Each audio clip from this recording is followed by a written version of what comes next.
तो हमने यहाँ पे अमित शाह जी आए अभी, तो हमें एक्सपेक्टेशंस थी कि बहुत बड़ा कोई प्रॉमिस करेंगे, जिससे लोगों को थोड़ा-सा आएगी उम्मीद कि यहाँ पे इतने बड़े मिनिस्टर आए हैं तो कोई वादा होगा बहुत बड़ा।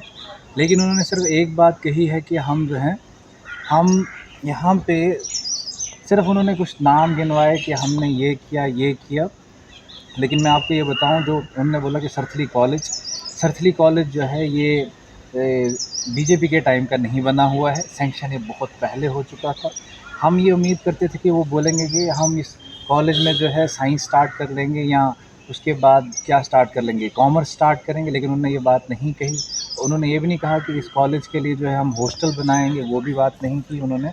उन्होंने अ, ये एक बात कही कि हम यहाँ पे हवाई भर्ती करवाएँगे। सर 10 साल से इनकी हुकूमत है, आज तक तो कोई यहाँ पे हेलीकॉप्टर नहीं उतरा जिससे हवाई भर्ती हुई है। हवाई भर्तियाँ हुई हैं, इससे पहले बहुत ज़्यादा हवाई भर्तियाँ हुई हैं। लवांग में एक टाइम पे उतारा गया था हवाई जहाज़, लाही मल्हार में उतारा गया है, डुग्गन में उतारा गया है।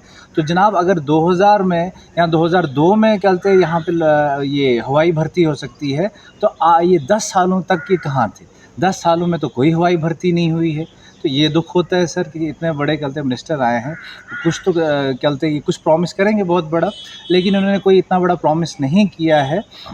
तो ये हमें जो है थोड़ी-सी नाउम्मीदी हुई है। तो इन्होंने ये बात किया कि हमने जो है एक 4 लेन यहाँ पे दिया, तो वो मैंने पहले ही कहा है, ये सिर्फ़ एक ही मिनिस्टर इनका काम कर रहा है, वो है नितिन गडकरी जी। नितिन गडकरी जी का आप जो है ये तारीफ़ पूरे इंडिया में सुनोगे, अपोज़िशन की तरफ से भी सुनोगे।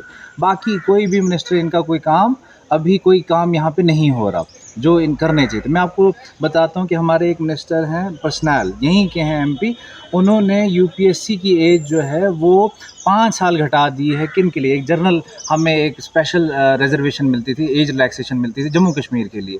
तो वो जो है, वो तो क्या बोलते हैं उन्होंने ही ख़त्म की है। उसके बाद केएस में भी जो है 5 साल एक्स्ट्रा मिलती थी, वो भी ख़त्म हुई है। तो और मुझे कोई बड़ी बात इसमें लगी नहीं।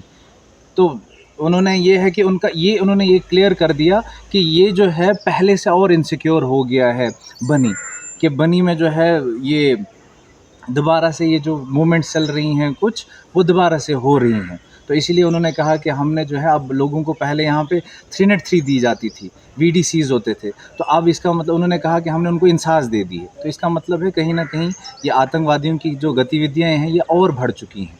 तो हम इस राज में और इनसिक्योर हुए हैं। जबकि यहाँ पे पूरा जो है वो आर्मी वग़ैरह जो थी वो हटा दी गई थी, टोटल ये सिक्योर हो चुका था लोगों का। लेकिन ये दुःख हुआ, और उतनी कोई बड़ी यहाँ पे जो एक्सपेक्टेशंस थी वो नहीं थी। बस, शुक्रिया जनाब।